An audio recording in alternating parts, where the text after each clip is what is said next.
Assalamualaikum warahmatullahi wabarakatuh, Sobat Misteri Sunyi Mencekam. Semoga Anda tetap setia bersama kami, channel yang setiap hari selalu menyuguhkan Anda hiburan dengan menyuguhkan cerita-cerita misteri yang menarik, seperti kisah misteri berikut ini yang sudah kami siapkan untuk Anda, berjudul Jika Allah berkehendak pasti akan terjadi.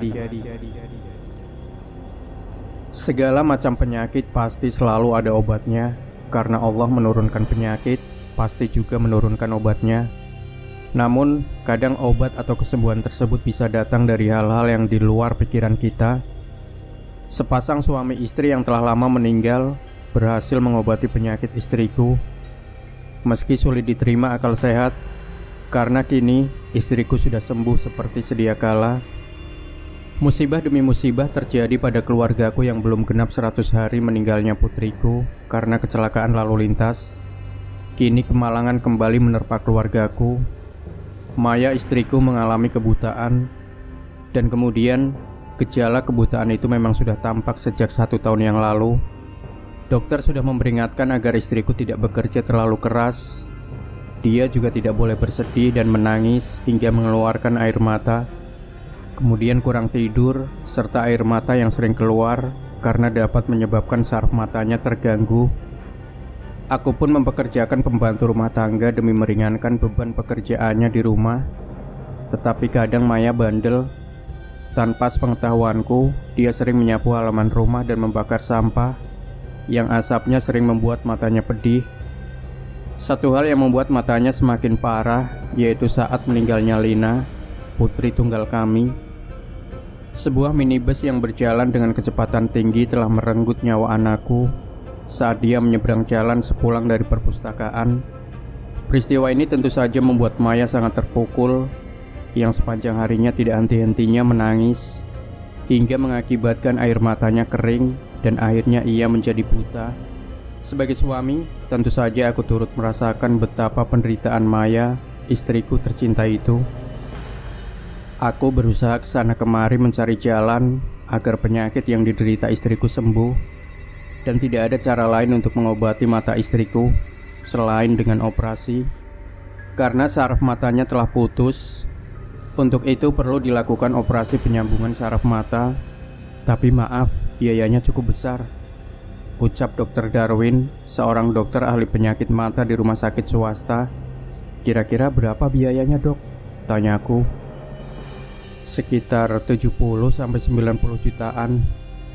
Aku tidak terlalu terkejut mendengar jumlah yang dikatakan oleh Dr. Darwin.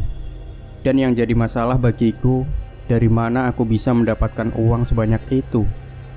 Aku cuma seorang karyawan di sebuah perusahaan swasta dengan gaji hanya cukup untuk menutupi biaya hidup sehari-hari.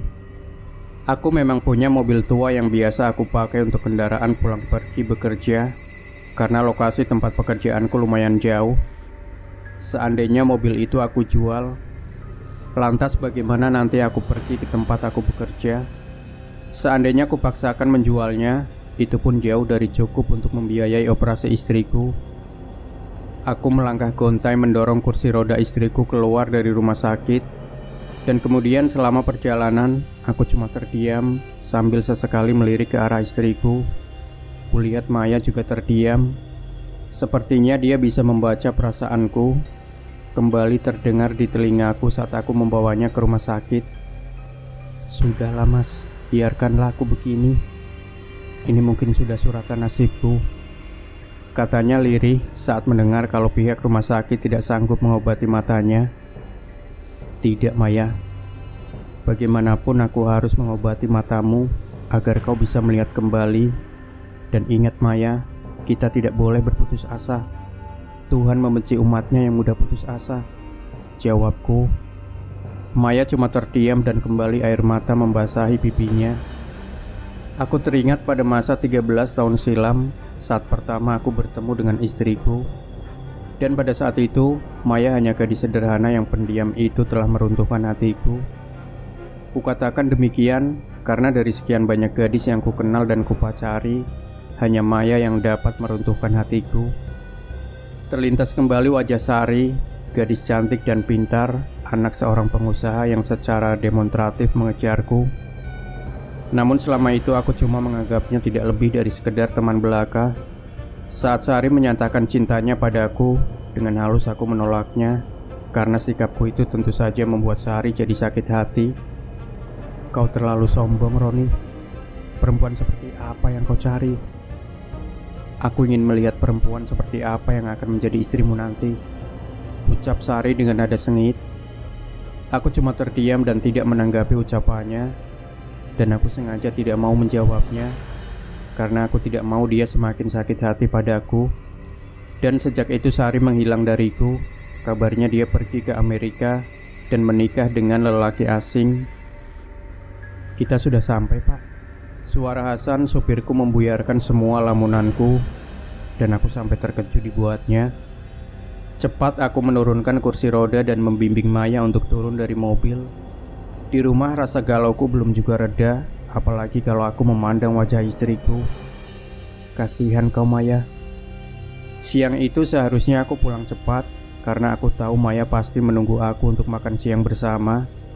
Tetapi tidak tahu kenapa, tiba-tiba aku menghentikan mobilku di sisi gerbang taman di Panggar. Kemudian aku mengunci mobilku lalu melangkah ke dalam taman. Di sebuah kursi aku duduk meluruskan kaki, dan baru saja aku berniat mengambil sebatang rokok di saku baju. Tiba-tiba terdengar ada suara memberi salam. Assalamualaikum. Refleks aku menoleh ke arah suara itu, dan tidak tahu dari mana, tiba-tiba aku melihat seorang lelaki yang boleh kusebut kakek sudah berada di sampingku.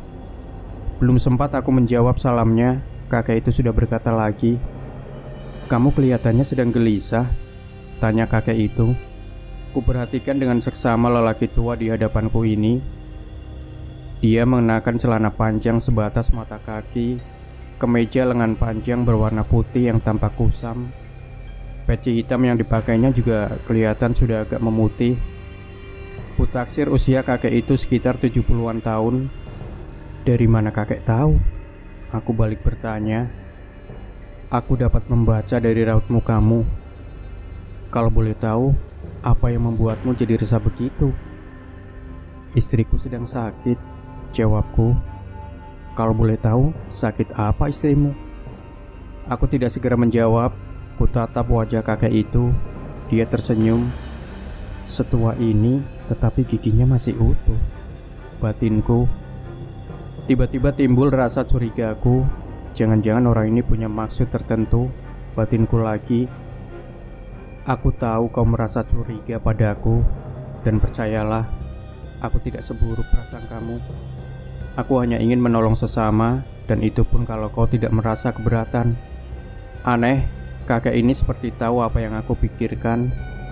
Dan yang lebih aneh lagi, tiba-tiba aku merasa keraguanku itu jadi hilang. Maka aku ceritakan padanya apa yang kurasakan saat ini, tentang musibah beruntun yang menimpa keluargaku, dan juga tentang kesulitan biaya untuk mengobati mata istriku. Dan kemudian setelah mendengar ceritaku itu, kakek yang memperkenalkan dirinya Ki Joko itu menawarkan pengobatan alternatif padaku. Dia mengajak aku ke sebuah tempat di daerah Pringsewu. Saat itu tanpa basa-basi aku menyetujui ajakannya. Siang itu juga kami berempat menuju tempat yang dikatakan oleh Ki Joko. Tempat itu cukup jauh, dan kemudian jalan menuju ke sana cukup berliku-liku dan terasa asing bagiku, terutama bagi Hasan. Ketika Hasan mengatakan kalau dia baru pertama kali melihat daerah itu, aku lihat Ki Joko cuma tersenyum. Saat terdengar kumandang adzan maghrib dan sebuah musola yang kami lewati, akhirnya kami sampai di tempat tujuan. Kemudian mobil kami berhenti tepat di depan sebuah rumah berdinding papan. Rumah itu kelihatannya sudah tua sekali.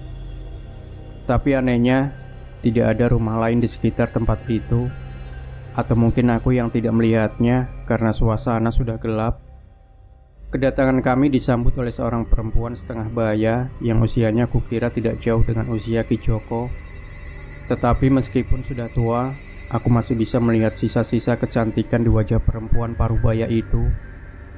Dia memakai kain yang tampaknya masih baru dan kebaya perukat berwarna kuning keemasan. Kemudian Ki Joko memperkenalkan perempuan itu sebagai istrinya. Mari masuk, jangan sungkan. kata perempuan tua itu yang menyebut dirinya Nyi Lestari. Dan kemudian aku membimbing Maya masuk ke dalam. Suasana di dalam rumah itu nampak remang, diterangi sebuah lampu senter yang diletakkan di atas meja. Tidak ada barang berharga di dalam rumah itu. Cuma ada meja kayu dan sebuah kursi panjang yang terbuat dari kayu, sedangkan lantainya hanya tanah.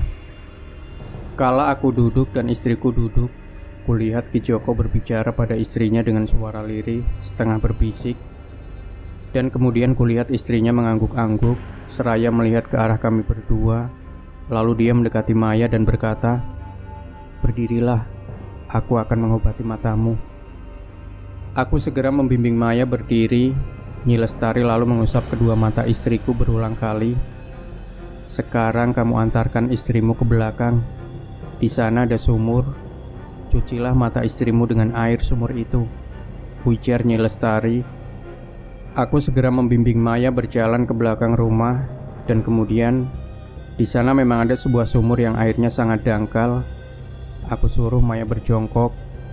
Setelah itu aku mengambil air sumur dengan tangan kananku dan mengusapkannya pada wajah Maya secara berulang-ulang.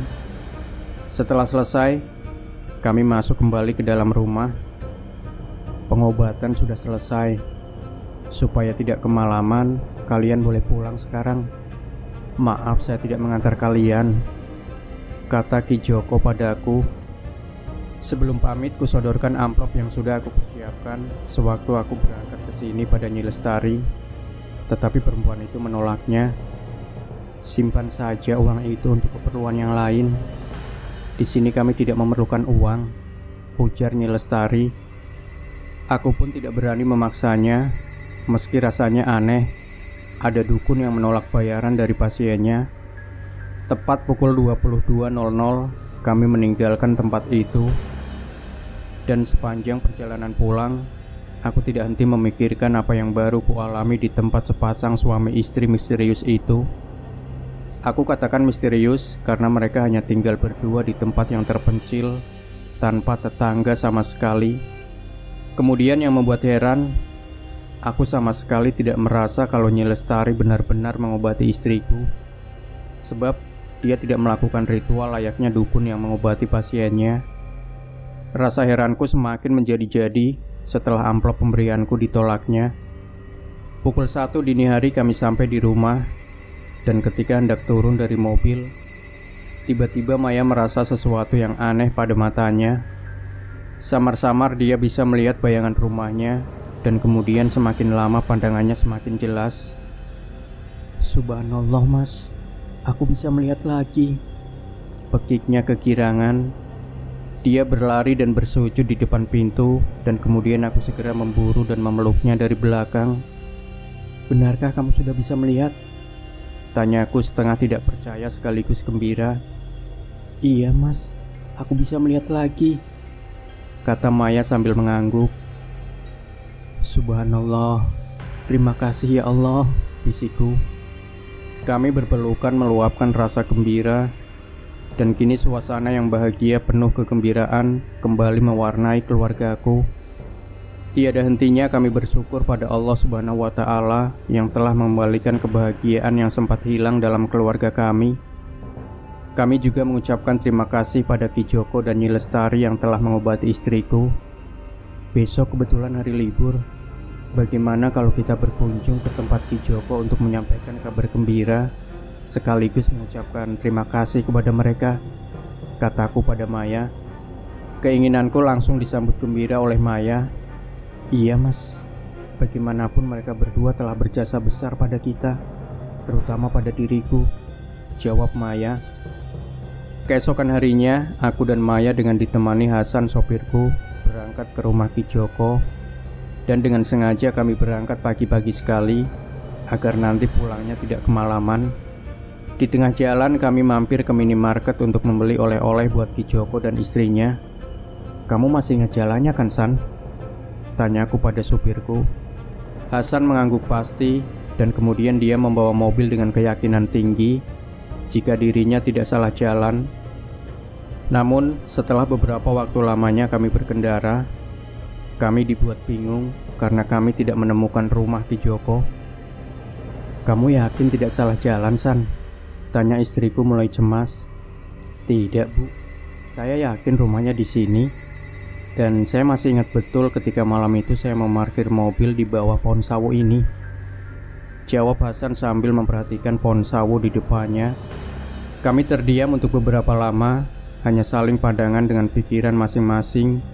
Dan di sekitar tempat itu memang tidak ada rumah sama sekali. Hanya hamparan ilalang sepanjang mata memandang. Dan kemudian suasananya juga sangat sepi meski siang hari. Tiba-tiba mataku terpaku pada batang pohon randu yang kelihatannya angker. Aku mendekat dan sedikit agak kaget melihat sumur yang airnya sangat dangkal. Sepertinya aku pernah melihat sumur ini. Tidak salah. Ini adalah sumur tempat aku mencuci muka Maya saat berobat Ki Joko dan istrinya. Kataku dalam hati. Astaga. Dadaku berdegup sangat kencang ketika mataku melihat sepasang makam di bawah pohon randu yang sudah hampir rata dengan tanah. Nisanya yang terbuat dari kayu nyaris habis dimakan rayap. Jadi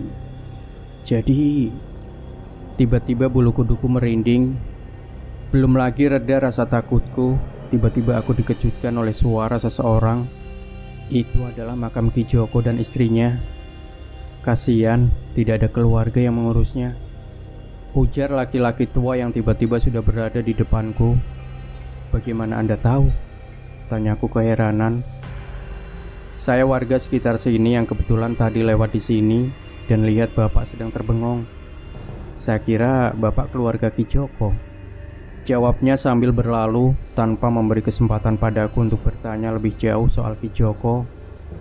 Buru-buru aku kembali ke tempat istriku berdiri di bawah pohon sawo, yang kemudian aku ceritakan sekilas apa yang sesungguhnya telah terjadi, dan Maya memekik saking takutnya.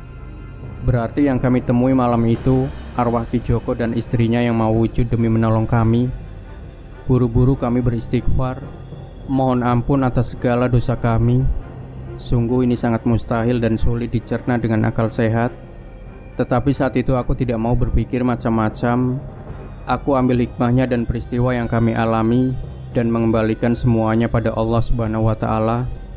Sebab tidak ada yang mustahil di dunia ini jika Allah sudah berkehendak. Demikian Sobat Misteri Sunyi Mencekam. Jangan lupa tinggalkan komentar Anda, like, share video ini, subscribe channel Sunyi Mencekam, dan nantikan kembali cerita-cerita misteri terbaru dari kami. Wassalamualaikum warahmatullahi wabarakatuh.